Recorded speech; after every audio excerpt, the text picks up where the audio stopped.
With exactly 1 week until the election on November 5th, we have some breaking news when it comes down to early voting in all the swing states, in particular Nevada. It looks like the Democrat firewall is becoming red. And what I mean is that Donald Trump has officially flipped the early and mail in voting in Nevada from what was Democratic by 40,000 votes in 2020 to now flipping it inversely towards his column. And now we also have on screen Polymarket, which is a betting website where, of course, there's millions and millions of dollars being put into the site.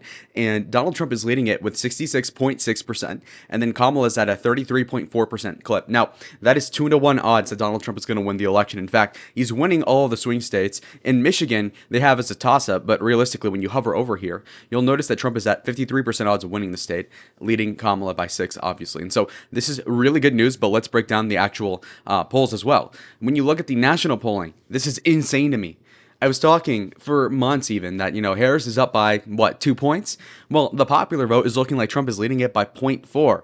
And that's even with the influx of Kamala polls that have her winning the vote here by CBS and Morning Consult, Reuters, Ipsos. Awful, historically inaccurate pollsters. But anyway, the point being is that we do have amazing results overall, because when you think about it, again, comparatively, you'll notice that Biden was at a negative, or Trump was losing the vote by 7.4% to Biden October 29th of 2020. You look at 2016, for instance, and then again, Clinton was up by 4.6. Now, Biden ended up underperforming the result prior to the election by about 3 points. And again, Clinton also performed 2.5% worse off than she did in the state in 2016.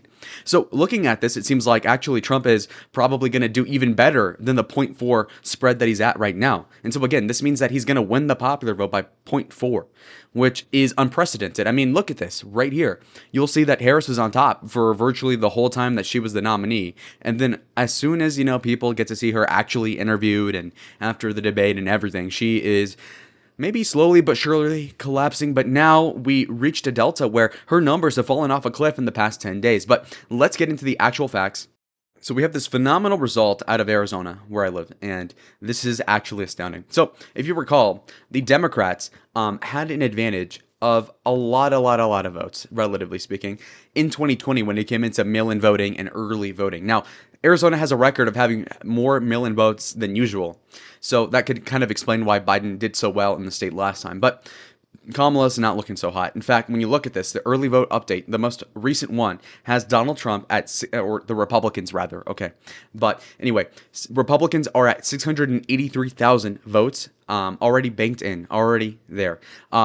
The Democrats have 554,000 votes, and there's about 392,000 independents. Now, that's a total of 1.6 million, but also the Republicans are up by a net 129,000 votes. Now, again, remember, Democrats were winning this last time. So Republicans are actually about, I would say 225,000 votes ahead of where they were last time, which is insane. And the counterpoint would be by liberals that are, in the 5 stages of grief, they're at like step 3 or something. They're coping, they're bargaining, okay? And they're saying, well, maybe the Republicans are going to be voting for Harris, which, again, is ridiculous. Now, again, we do have a scourge of McCain people, but they're falling off. Obviously, that, he peaked, 15 years ago, so that's atrophying. But also, keep in mind that there's also independents. They're saying that the independents will break for Kamala, and by a lot. I really don't believe that, because think about it. Independent voter turnout is higher relative to what it was expected to be. And obviously, if they're enthusiastic to vote, they're not enthusiastic to vote for Kamala. That makes no sense. They're enthusiastic to get rid of the chick, actually. Because think about it. Trump's favorability rating, while it's not sterling and it's still not over 50% officially, it's still better off than what it was. What was usually, a 41% approval rating is now like 47, 48. And so when you're talking about those numbers, why the hell would a middle voter, undecided wise, be enthusiastically early voting, of all things, for Kamala Harris? It literally doesn't make sense.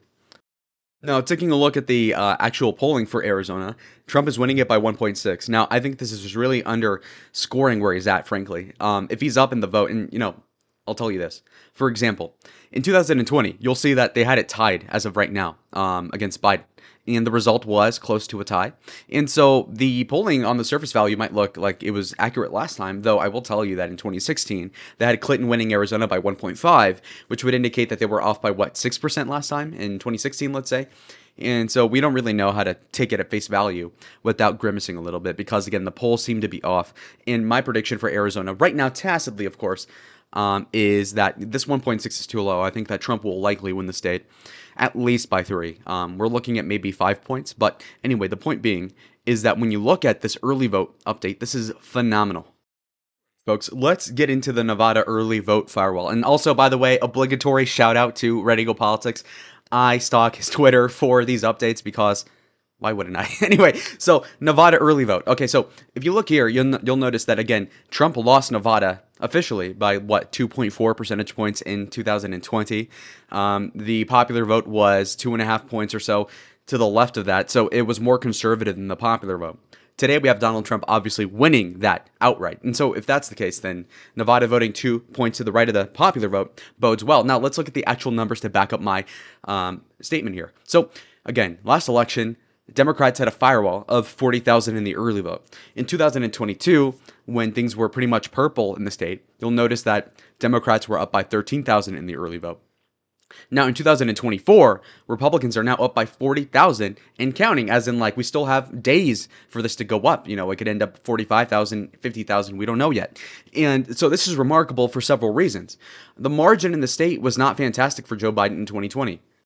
So if you squint your eyes and you look down here in the right, you'll notice that, again, Joe Biden and Kamala Harris won Nevada by about 34,000 votes last election cycle. So for Republicans to be up by 40,000 right now is extremely good because that's actually a net 80,000 when you look at it. For Dems to be up 40 and then now Republicans up 40 is again like 80,000 the other way. And so with a margin of 35,000 last election, Trump is actually up 80,000 in registrations when you look at it. And so if that's the case, then he's probably going to win the state by double the margin Joe Biden did, actually.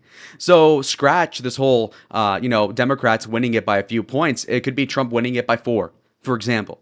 Insane results, actually. Moving on up and over to Pennsylvania, you'll notice that the early vote numbers are looking great there too. Pennsylvania indicates that Republicans are performing about 435,000 votes better than Democrats compared to the same time the past election cycle. So again, a week out, you see that Democrats were 435 votes up relative to where they are now. So they're obviously down by a crap ton. And I mean, that margin is really impressive when you really look at it. So again, more good news.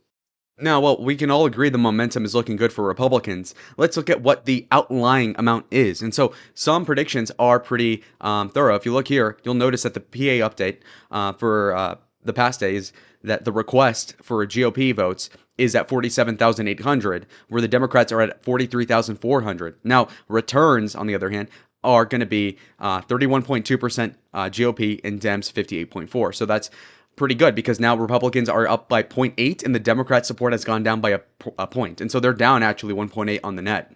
So this is great. If you recall on my channel, I've pointed out that Democrats in, let's say, 2020 had a firewall. And by firewall, I mean like a cushion of votes of registrations over the Republican Party.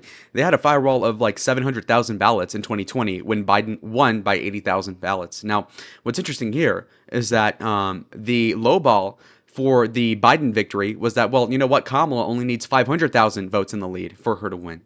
Not the case. In fact, they're not even at that. Now, if you take this at face value, we have a number for 390,000 votes for this firewall. So they're down, again, hundreds of thousands of votes that they need to win, basically.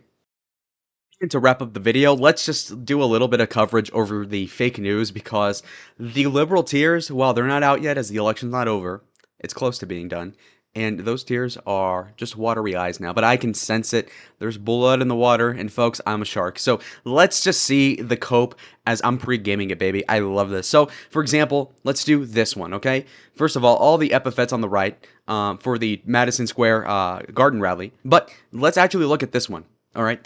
Look at this magazine cover. How to finally abolish the Electoral College. Huh. Interesting.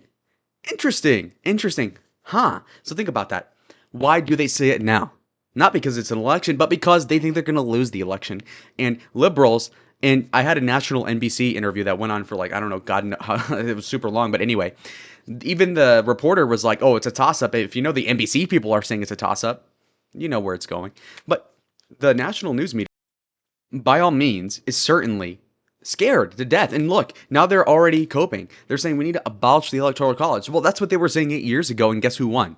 So this is amazing, amazing stuff to watch, really. And truly, look at this. Also, the subhead or whatever you call it.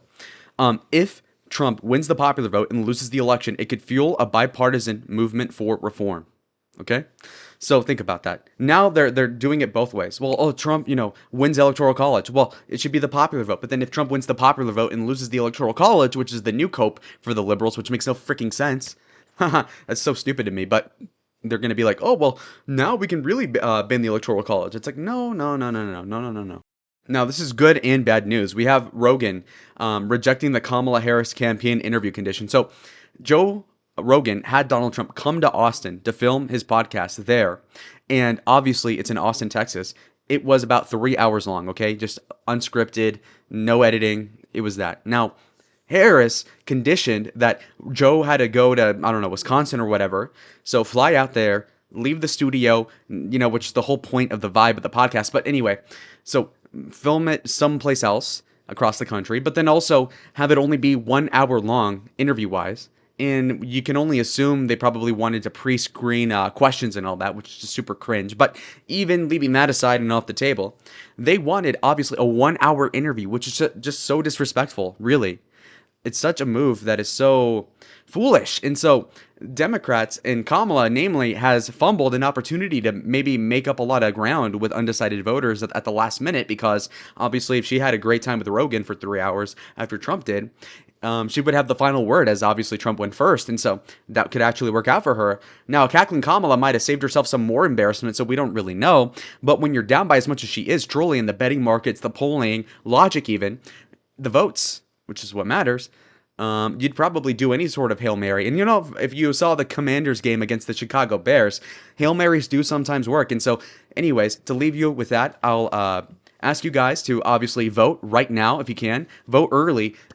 Some people say, oh, I'm going to vote in person. But sometimes crisis happens. Sometimes, I don't know, your car won't start. We don't know if you're balling if you have a new car or not. So anyways, vote early. There's nothing wrong with voting by mail, obviously, if you're trusting your system. And so I'm going to vote today early in person in Arizona. I hope you guys can join me. And anyways, vote, vote, vote. And I'll see you on the next one. Adios.